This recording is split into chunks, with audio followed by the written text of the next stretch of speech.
নির্বাচন ব্যবস্থার সংস্কারের জন্য যে কমিশন করা হয়েছে সেই কমিশনের প্রধান মিস্টার বদিউল আলম মজুমদার, ওনার জন্য না আমার একটু মায়া হচ্ছে কেন সেটাই বলি। এটাকে অনেকে রসিকতা হিসেবে নিতে পারেন, কিন্তু আসলেই মায়া হচ্ছে। এই জন্য মায়া হচ্ছে যে উনি আজকে রংপুরে একটা অনুষ্ঠানে অংশ নিয়েছিলেন, এই নির্বাচন ব্যবস্থার সংস্কার নিয়ে একটা আলোচনা সভা। জেলা প্রশাসকের কার্যালয়ে সেটা হয়েছিল এবং সেটা শেষ করে এসে উনি যখন সাংবাদিকদের সঙ্গে কথা বলেন, সেখানে উনি কিছু কথা বলেছেন এবং সেখানে উনি বলেছেন যে অনেক কথাই বলেছেন, আমি ওগুলো বলবো আপনাকে ডিটেল। সংক্ষিপ্ত যে মূল বক্তব্যটা যে এই আসন্ন নির্বাচনে আওয়ামী লীগের অংশগ্রহণে কোনো বাধা নেই এবং উনি বলছেন যে একটা তত্ত্বাবধায়ক সরকার, যেহেতু আদালতে একটা রায়ের মাধ্যমে তত্ত্বাবধায়ক সরকার আবার পুনর্বহাল হয়েছে এবং না হলেও হয়তো এই সরকার সেভাবে করত, তো তত্ত্বাবধায়ক সরকার যেহেতু আসবে সামনে, নির্বাচন কমিশনও স্বাধীনভাবে কাজ করতে পারবে এবং সেই নির্বাচনে সকল রাজনৈতিক দল অবাধে অংশ নিতে পারবে। নির্বাচন কবে হবে সেটা অবশ্যই এখনো বলা হয়নি, কিন্তু অংশ তো নিতে পারবে, এটা তো ঠিক হলো।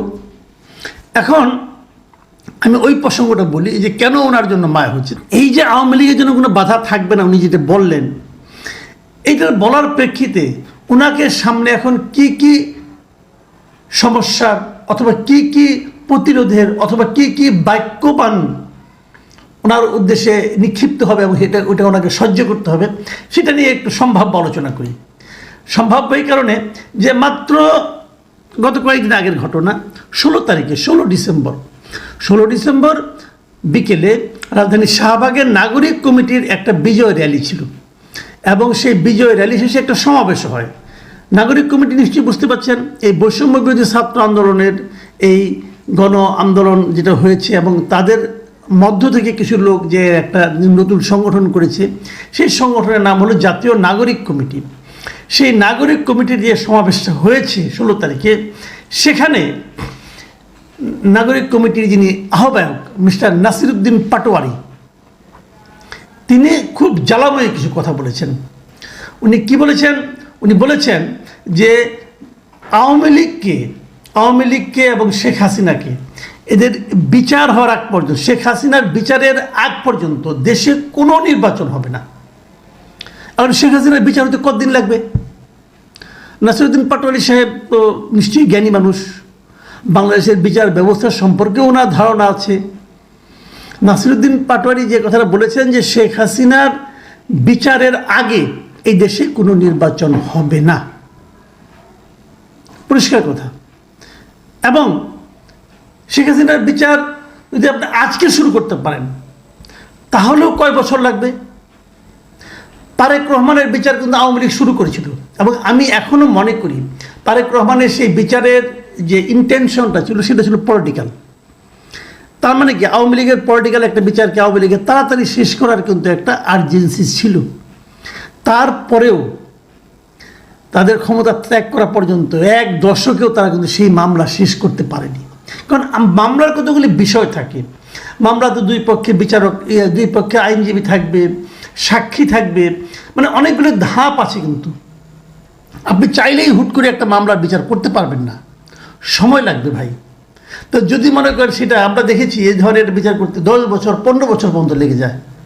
তো এই 10-15 বছর কি আপনারা নির্বাচন না করে অপেক্ষা করবেন? মানে পাটোয়ারি সে বলেনটা কি, আমি তো বুঝলাম না কিছু। বয়স একটু কম, কিন্তু আমি তো ধারণা করেছিলাম বয়স কম হলেও এদের মধ্যে পরিপক্কতার অভাব হবে না। কিন্তু যতই দিন যাচ্ছে এদের বিভিন্ন গুরুত্বপূর্ণ দায়িত্বে থাকা ব্যক্তিদের যে সমস্ত কথাবার্তা শুনছি, তো আমার মনে হচ্ছে যে আসলেই এদের বয়স কম, এদের বয়স আসলেই কম, পরিপক্কতা আসেনি। এই যে কথাটা উনি বলেন, কেবল এখানে বলেই তারা থামেননি কেন? পরে তিনি বলেছেন যে আগামী দিনে যারাই বিচারের আগে কোনো নির্বাচনে পায়তারা করবে তাদেরকে জাতীয় শত্রু ও বেঈমান হিসেবে ধরে নেওয়া হবে। তার মানেটা কি? যেটা শুরুতে বলেছিলাম না, মিস্টার বদিউল আলম মজুমদারের জন্য একটা মায়া হচ্ছে এই কারণে যে নাসিরউদ্দিন পাটোয়ারি সাহেব এখন মিস্টার বদিউল আলম মজুমদারকে জাতীয় শত্রু এবং বেঈমান হিসেবে ধরে নেবেন। তো নাসিরুদ্দিন পাটোয়ারি সাহেব তো এই আন্দোলনের জন্য বিরাট একটা ক্যারেক্টার, এত বড় ক্যারেক্টার। মিস্টার মজুমদারকে জাতীয় শত্রু এবং বেঈমান হিসেবে ধরে নেন, এটা তো মিস্টার মজুমদারের জন্য দুর্ভাগ্য। দুর্ভাগ্য নয় কি? তাই তো হচ্ছে দুর্ভাগ্য। এবং আমি এটাও বুঝি না, যেদিন নাসিরুদ্দিন পাটোয়ারি এই কাহিনী বললেন সেটা হলো 16 তারিখ বিকেলে। 16 তারিখ সকালে প্রধান উপদেষ্টা একটা ভাষণ দিয়েছিলেন জাতির উদ্দেশ্যে। সেখানে তিনি বলেছিলেন যে নির্বাচন 2025 সালের ডিসেম্বরের আগে অথবা 2026 জুনের মধ্যে হবে। তাই যদি হয় তাহলে নাসিরুদ্দিন পাটোয়ারির হাত থেকে, মানে ওনার বাক্যবান থেকে যদি ইউনূস সাহেব বাঁচতে চান, মানে যদি উনি ইউনূস সাহেবকে জাতীয় বেঈমান বলার হাত থেকে বাঁচানোর চেষ্টা করা হয়, তাহলে কিন্তু উচিত হবে 2025 আগে অথবা 26 জুনের আগে শেখ হাসিনার বিচার সম্পন্ন করা। এটা কি সম্ভব? আলাদিনের চেরাগ যদি আমরা এনে নাসিরুদ্দিন পাটোয়ারির হাতে ধরিয়ে দেই, উনি তবুই বিচার শেষ করতে পারবেন না। ওই চেরাগের দৈত্য যদি জানে সে তাকে ডেকে এনে বিচার তাড়াতাড়ি শেষ করতে বলবে, তাহলে যতই আপনি ঘষেন দৈত্যই আসবে না। মানে আমি বুঝি না, দেশ জাতি এবং সমাজ বিচার ব্যবস্থা সামগ্রিক বিষয়ে এত কম জ্ঞান নিয়ে একটা লোক একটা দলের আহ্বায়ক হয় কিভাবে? এই ধরনের মেঠো বক্তৃতা দিয়ে ওরা কাকে খুশি করতে চায়, কাকে উত্তেজিত করতে চায়? এতই সহজ সব কিছু।